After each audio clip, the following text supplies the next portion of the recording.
로마 왕국 전반기의 왕들은 적은 농토를 가진 작은 원시적 로마 왕국을 당시 이탈리아 반도를 지배했던 에트루리아인들의 한 마을인 베이오만큼의 넓은 영토를 가진 도시 국가로 변모시켰다.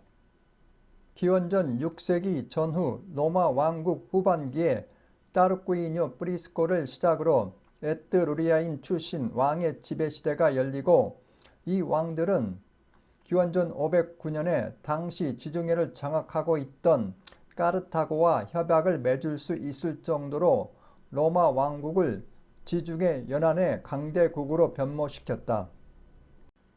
그러나 로마 왕국은 에트루리아인 연맹의 도시가 되지 않았다. 에트루리아인 연맹의 관심은 이탈리아 남부의 캄파니아 지방으로의 이동을 보장할 지리적 위치에 관심을 두고 있었고, 이러한 관심은 로마 왕국을 그들의 식민지로 포함할 필요성을 갖지 않았다. 그러나 로마 왕국에게는 그리스와 에트루리아 문화가 지배하고 있던 이탈리코, 즉 이탈리아 반도의 정치 및 문화 세계에 참여하는 계기가 되었다는 것을 의미했다. 이 시기는 로마 왕국 안팎에서 변화의 시기였다. 그리스 및 에트루리아 세계와의 문화, 상업 및 예술적 관계의 강화와 함께 군대개혁, 정치적 변화, 그리고 오늘날 라츠오 지방에서 로마 왕국의 지배권이 확장되는 시기였다. 내부적으로는 상업이 크게 성장했고, 늪지의 매립 덕분에 농업이 크게 발전했다.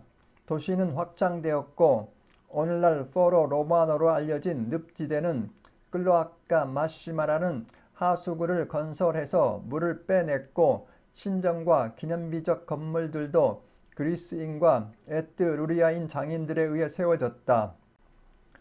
기와를 덮은 지붕을 가진 거주지가 생겼고, 인구의 증가에 따른 도시 수용 한계를 확장해서 비록 돌일지라도 두 번째 성벽도 세워졌다.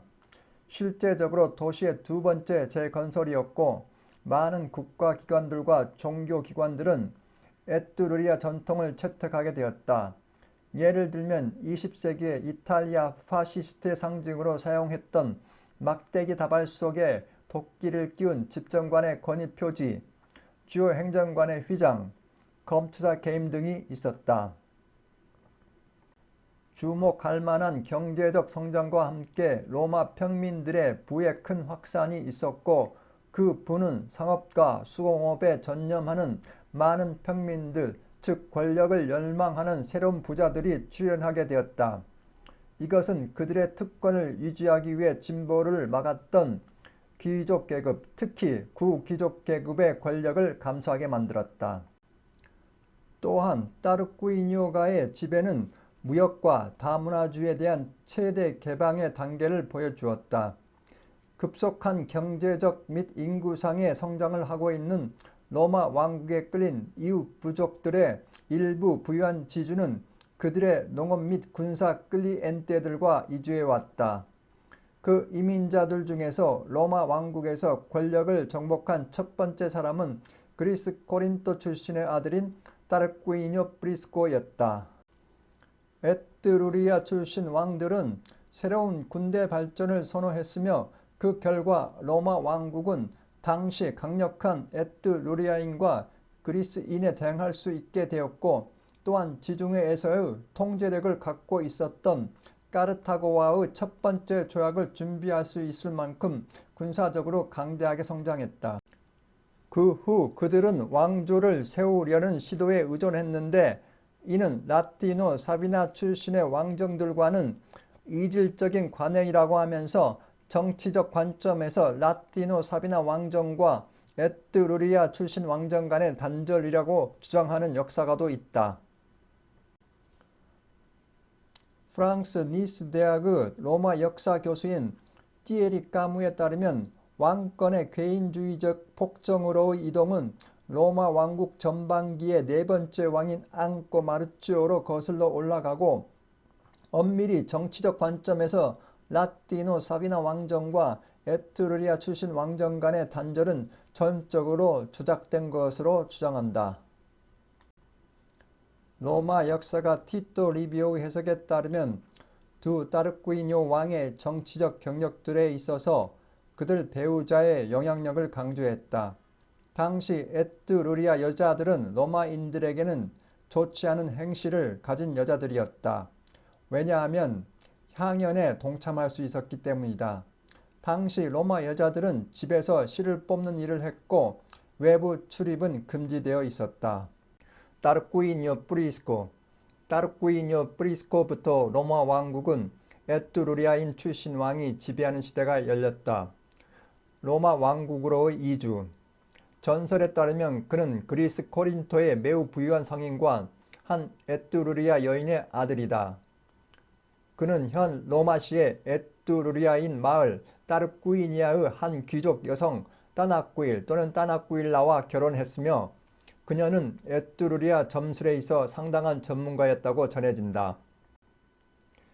그녀는 이미 많은 재산을 다시 모았고 외국인 남편 따르쿠이뇨 프리스코를 어렵게 지원하던 그녀는 자격이 있는 외국인은 시민권과 공직에 나갈 수 있는 로마 왕국으로 이주하도록 남편을 부추겼다. 그래서 앙코 마르치오가 통치하고 있는 로마 왕국으로 이주했다.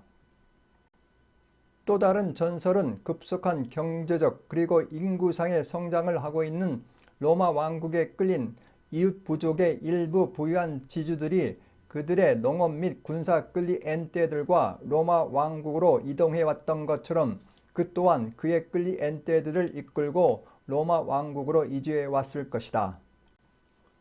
왕위 계승. 왕 앙코 마르치오는 따르쿠이니오 프리스코의 자질, 그가 가져온 기술들과 방대한 문화의 진가를 알아보았다. 그는 일련의 군사작전들을 위해 그의 그리스 호플리테스, 즉 중무장 보병대를 왕이 마음대로 사용할 수 있게 해주었다. 그가 가져온 군사 기술들의 매력이 끌린 왕은 그를 왕의 자문위원으로 삼았고 또한 기병대 대장으로 임명했다. 따르쿠이뇨 프리스코는 이런 식으로 왕과 원로원에게서 감사를 얻어냈고 왕이 죽었을 때 후계자가 되었다.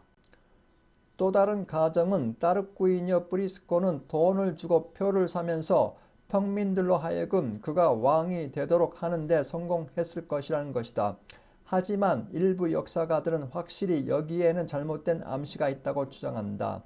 로마 왕국의 왕은 선출직이었고 후보는 모든 계층들에 의해 제한되고 투표되었다는 점에서 잘못된 가정이라고 주장한다.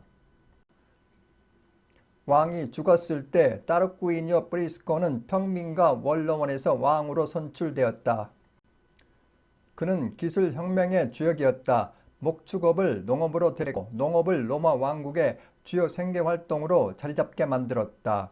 하수로의 개설 덕택에 오늘날 포로 로마노라고 불리는 팔라티노 언덕 기슭 사이의 여러 늪지대를 매립했다.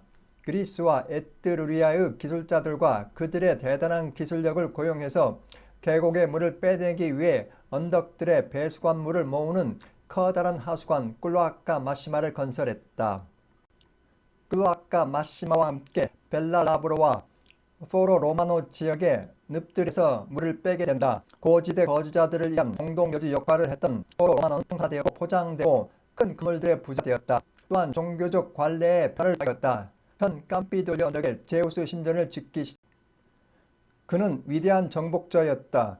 라티노인들, 사비나인들 그리고 에트루리아인들을 굴복시켰다. 그에 의해 정복된 도시들의 목록은 놀랍다라고 프랑스 니스 대학의 로마 역사 교수인 티에리 까무는 말한다. 그는 새로운 것들을 제안했고 또한 중요한 개혁들의 주도자였다. 게다가 그는 급진적인 개혁들을 하고 싶었지만 귀족들이 그를 막았다. 그 귀족에 대항하기 위해 새롭게 부상하는 평민 부자들을 귀족으로 임명했고 기병 100명 단위 부대를 2배로 증가시켰다. 그 귀족들은 낮은 계층의 사람들과 혼합되는 것에 불만을 품게 되었다. 그와 함께 로마 왕국은 폭정이 시작되었다는 것을 감지하게 되었다. 즉, 구 귀족에 대항하고 로마 평민들에 의존하면서 왕국을 통치하는 것이었다. 그 이후 원로원의 승인을 받지 않고 왕이 된 그는 평민들에 의존하면서 왕국을 통치했다. 따르쿠이니오 브리스코는 로마 왕국을 새로운 시대로 옮길 수 없었고 이것을 하기 위해서는 구귀족에 대항할 수 있는 강한 사람이 필요했다. 그는 노예이고 그에게 헌신적인 세르비오 툴리오에게서 그 사람을 찾았다. 기원전 578년에 앙코 마르치오의 두 아들과 구귀족들은 자신들의 특권을 축소하려는 따르쿠이니오 브리스코를 살해했다.